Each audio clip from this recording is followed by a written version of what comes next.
Marcos Kapitulo 15, Magandang Balita Biblia.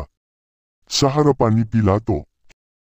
Kinaumagahan, nagpulong agad ang mga punong pari, mga pinuno ng bayan, mga tagapagturo ng kautusan, at iba pang bumubuo ng kataas-taasang kapulungan ng mga Hudyo.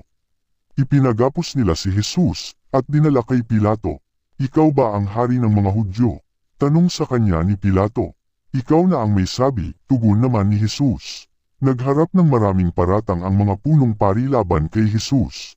Kaya't siya'y muling tinanong ni Pilato, wala ka bang isasagot? Narinig mo ang marami nilang paratang laban sa iyo. Ngunit hindi pa rin sumagot si Jesus, kaya't nagtaka si Pilato. Hinatulang mamatay si Jesus. Tuwing pista ng Pasko ay nagpapalaya si Pilato ng isang bilanggo, sinumang hilingin sa kanya ng mga taong bayan. May isang bilanggo noon na ang pangalan ay Barrabas. Kasama siya sa mga nagrebelde, at nakapatay siya noong panahon ng pag-aalsa. Nang lumapit ang mga tao kay Pilato upang hilingin sa kanya na gawin niya ang dati niyang ginagawa, tinanong sila ni Pilato, ibig ba ninyong palayain ko ang hari ng mga Hudyo? Sinabi niya ito sapagkat batid ni Pilato na inggit lamang ang nag-udyok sa mga punong pari upang isekdal si Jesus. Ngunit sinulsulan ng mga punong pari ang mga tao na si Barrabas ang hilinging palayain. Kaya't muli silang tinanong ni Pilato, ano naman ang gagawin ko sa taong ito na tinatawag ninyong hari ng mga Hudyo? Ipako siya sa krus. Sigaw ng mga tao, bakit, ano ba ang kasalanan niya? Tanong ni Pilato, ngunit lalo pang sumigaw ang mga tao, ipako siya sa krus. Sa paghahangad ni Pilato na mapagbigyan ang mga tao, pinalaya niya si Barrabas at si Jesus naman ay kanyang ipinahagupit, at pagkatapos ay ibinigay sa kanila upang ipako sa krus.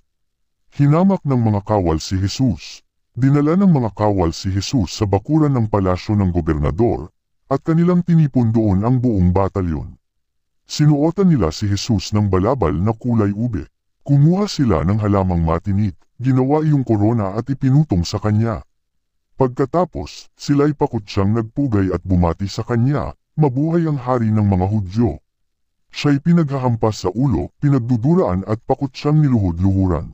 Matapos kutsain, hinubad nila sa kanya ang balabal na kulay ube, sinuotan ng sarili niyang damit, at inilabas upang ipako sa krus.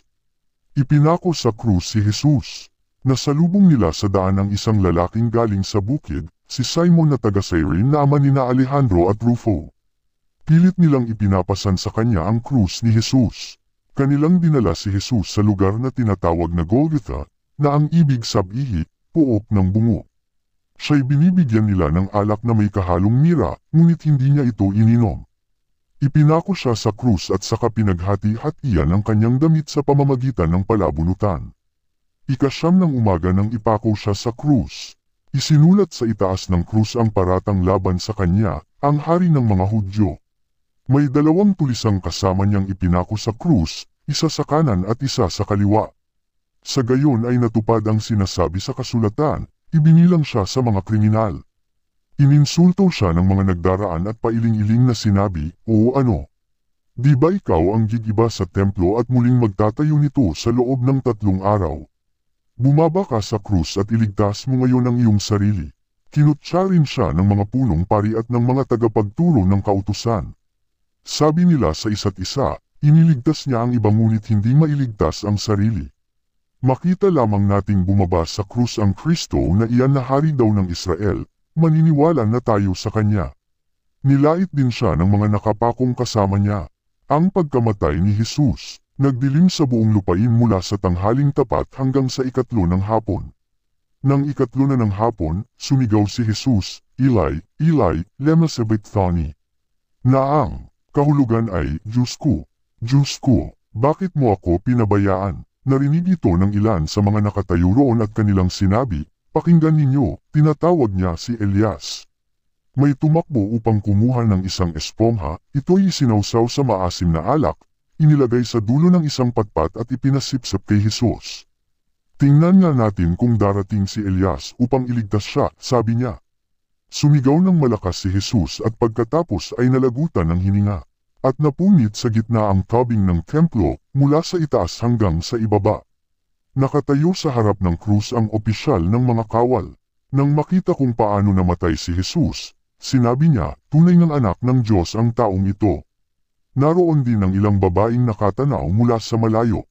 Kabilang sa kanila si Maria Magdalena, si Salome, at si Maria na ina ng nakababatang si Santiago at ni Jose. Mula pa sa Galilea ay sumusunod na sila at naglilingkod kay Jesus. Naroon din ang iba pang mga babaeng kasama ni Jesus na pumunta sa Jerusalem. Ang paglilibing kay Jesus, nang dumidilim na, dumating si Jose na taga-Arimatea, isang iginagalang na kasapi ng kapulungan. Siya rin ay naghihintay sa pagdating ng kaharian ng Diyos, dahil iyon ay araw ng paghahanda o bisperas ng araw ng pamamahinga. Naglakas loob siyang lumapit kay Pilato upang hingin ang bangkay ni Jesus. Nagtaka si Pilato nang marinig niyang patay na si Jesus kaya't ipinatawag niya ang opisyal at tinanong kung matagal na siyang namatay. Nang malaman niya sa kapitan na talagang patay na si Jesus, pumayag siyang kunin ni Jose ang bangkay. Ibinaba mula sa krus ang bangkay ni Jesus at binalot sa tel ang lino na binili ni Jose. Pagkatapos, ang bangkay ay inilagay sa isang libingang hinukay sa bato, at iginulong ni Jose ang isang malaking bato sa pintuan ng libingan. Nagmamasid naman sina Maria Magdalena at Maria na ina ni Jose, at nakita nila kung saan inilibing si Jesus. Footnotes: Marcos Kapitulo 15 versikulo 28. Sa ibang manuskrito'y hindi nakasulat ang talatang 28. Magandang Balita Biblia, MBBTAG. Magandang Balita Biblia, Copyright, Philippine Bible Society 2012.